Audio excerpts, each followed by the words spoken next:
दोस्तों, विवाह पूर्व लड़के और लड़की की कुंडली मिलान की जाती है। इससे यह ज्ञात किया जाता है कि विवाह पश्चात दोनों का वैवाहिक जीवन कैसा रहेगा। कुंडली मिलान से इस पर जानकारी मिलती है कि शादी के बाद वर और वधू का संबंध कैसे रहने वाला है।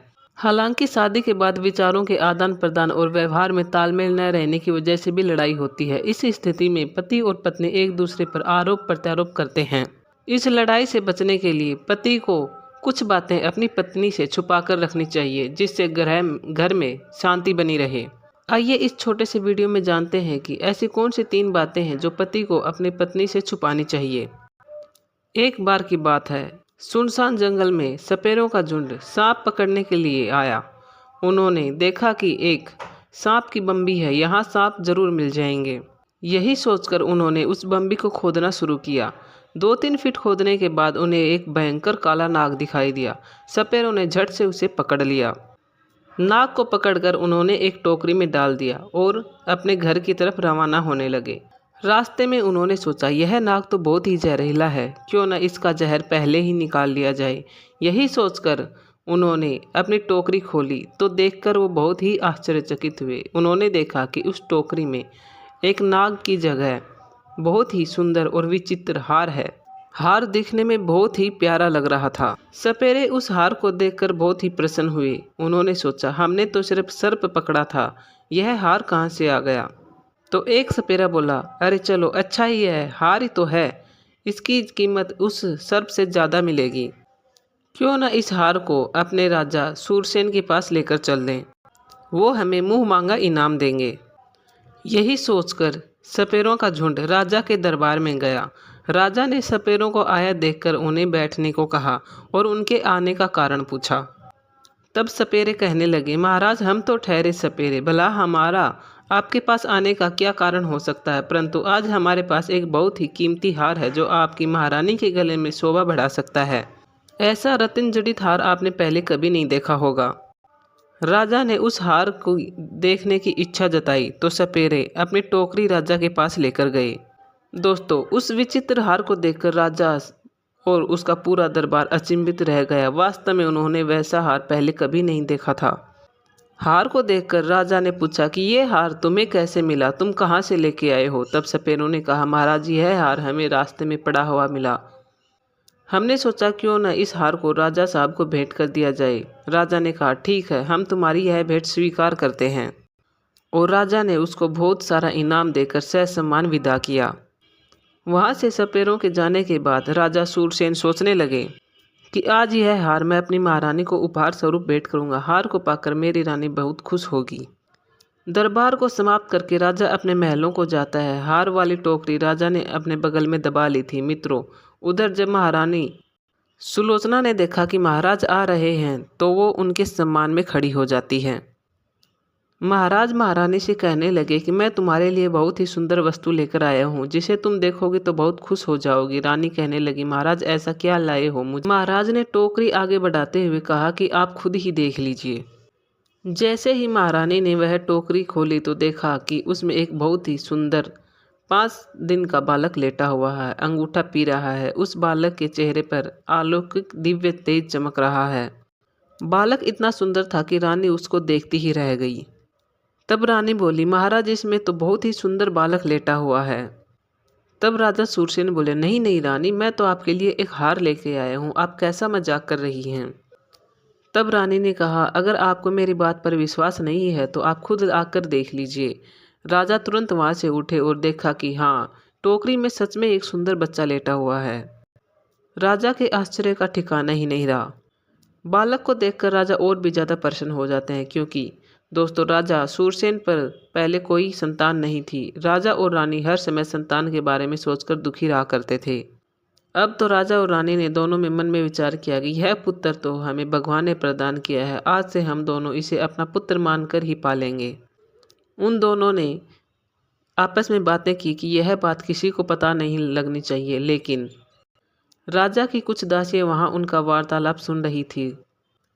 रानी ने महाराज से पूछा कि आपको ये बालक किसने दिया, तो राजा ने सारी बात बता दी कि कैसे सपेरे आए और उन्होंने एक सुंदर हार दिया। वही सुंदर हार मैं आपके लिए लेकर आया, पर यह सुंदर हार तो एक बच्चा बन गया। महाराज कहने लगे, हम इस बालक का पालन पोषण बड़े ही राजशाही तरीके से करेंगे। आज से यह बालक हमारा पुत्र होगा, आगे चलकर यह हमारी गद्दी का मालिक होगा। उसी दिन से राजा और रानी उस बालक को अपने पुत्र की तरह पालने लगते हैं। राजा और रानी बड़े ही प्रसन्न थे, बड़ी ही प्रसन्नता पूर्वक उस बालक को पाल रहे थे। धीरे धीरे वो लड़का बड़ा हो रहा था और जैसे जैसे समय गुजरता गया वो लड़का जवान होता चला गया। जब उस लड़के की आयु 18 साल की हो गई तो महाराज सूरसेन के मन में विचार आया कि अब मेरे पुत्र का विवाह कर दिया जाए। राजा अब पीछे की बातें भूल चुका था कि उसको लड़का कैसे प्राप्त हुआ था। एक बार राजा सूरसेन का दरबार लगा हुआ था, उसमें एक नाई और पंडित दरबार में आए। राजा ने पूछा कि आप लोग कौन हैं, कहाँ से आए हैं। नाई और पंडित बोले, महाराज हम राजा भानु प्रताप के नाई और पुरोहित हैं, उनकी कन्या फूल कंवर का टीका लेकर आए हैं। हमारी महाराज की कन्या फूल कंवर बड़ी ही रूपवान है और 14 विद्याओं में पारंगत है।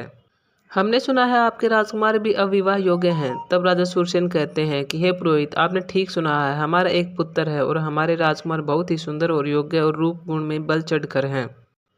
दोस्तों, राजा सूरसेन को नहीं पता था कि उनका पुत्र एक नाग है।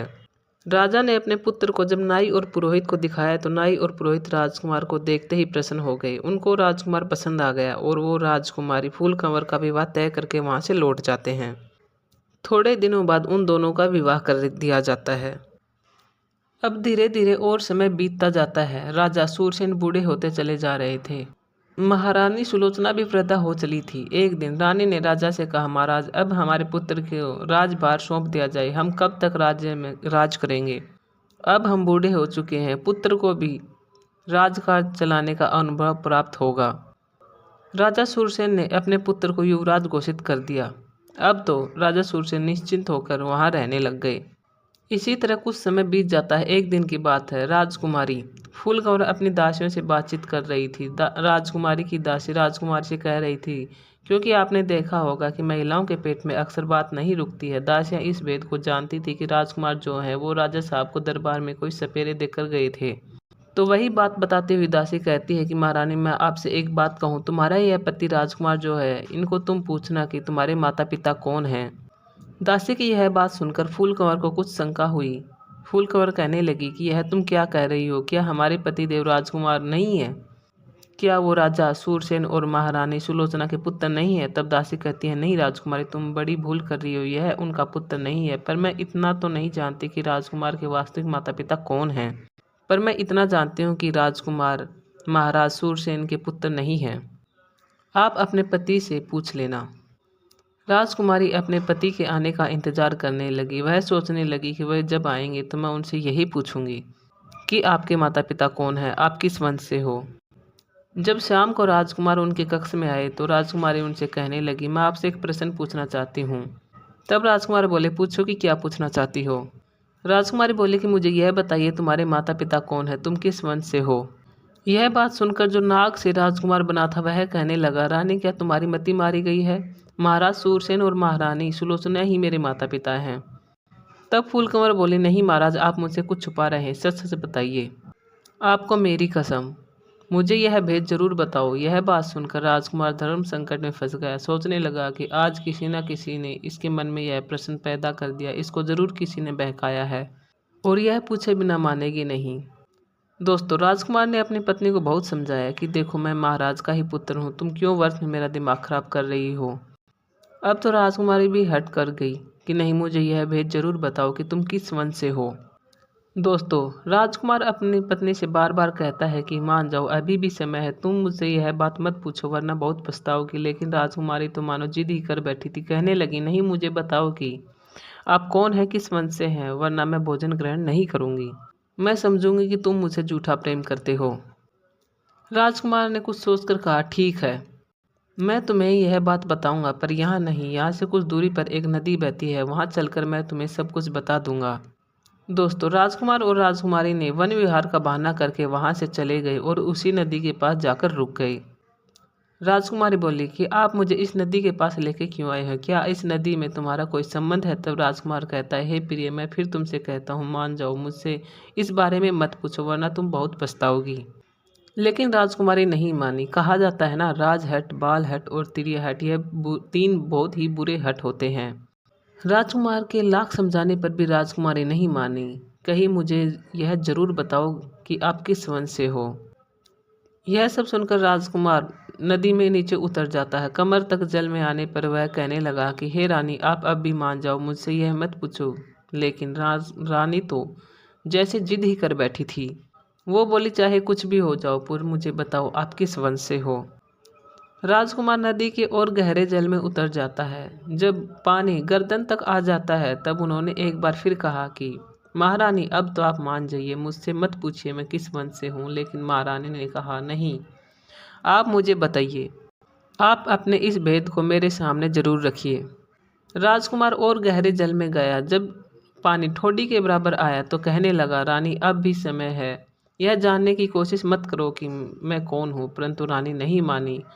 दोस्तों, फिर क्या होता है, राजकुमार ने अपनी असली नाग का रूप धारण कर लिया और नदी के जल के ऊपर अपना फन दिखाने लगा। अपना फन दिखाने के बाद वह उसी नदी में समा गया और फिर निकलकर बाहर नहीं आया। जब काफ़ी देर हो गई और राजकुमार नहीं लौटा तो राजकुमारी फूल कंवर घबरा गई और अब उसका पति नाग बनकर कहीं चला गया था। फूल कंवर ने वहाँ उसे खोजने की बहुत कोशिश की, बहुत प्रतीक्षा की, लेकिन वह नहीं मिला। फूल कंवर अपना रथ लेकर अपने वापस महलों में चली आई। राजा को यह खबर कर दी कि महाराज, आपके पुत्र नागराज नदी में विलुप्त हो गए हैं। दोस्तों, जो नाग से राजकुमार बना था और अपनी पत्नी के द्वारा अपने वंश के बारे में पूछे जाने पर उसको फिर से नाग बनना पड़ा। अब वो नाग वापस कभी अपनी पत्नी के पास नहीं आया और वो अपने वंश में जाकर रहने लग गया। राजकुमारी की इस हठ की वजह से वह अपनी पति से दूर हो गई और वह बहुत पछता रही थी। दोस्तों, इस कहानी से सीख मिलती है कि एक पति को अपनी पत्नी से वो सब रहस्य छुपाने चाहिए जिसे उसको बताने पर उसके परिवार को या खुद को नुकसान पहुंचता हो। पत्नी चाहे कितनी भी हट करे पर वो चीज़ें उसे नहीं बतानी चाहिए। दूसरी बात है कि पति को अपनी कमाई पत्नी को नहीं बतानी चाहिए। उसे यह ज्ञात नहीं होना चाहिए कि उसका पति कितना कमा रहा है। तीसरी बात है कि पति को अपने अपमान की बातें अपनी पत्नी को नहीं बतानी चाहिए, क्योंकि समय आने पर वह वापस उन्हें वही बातें सुना सकती है। दोस्तों, आपको ये वीडियो कैसा लगा हमें कमेंट में ज़रूर बताएं। अच्छा लगा हुआ तो लाइक और सब्सक्राइब ज़रूर करना। धन्यवाद।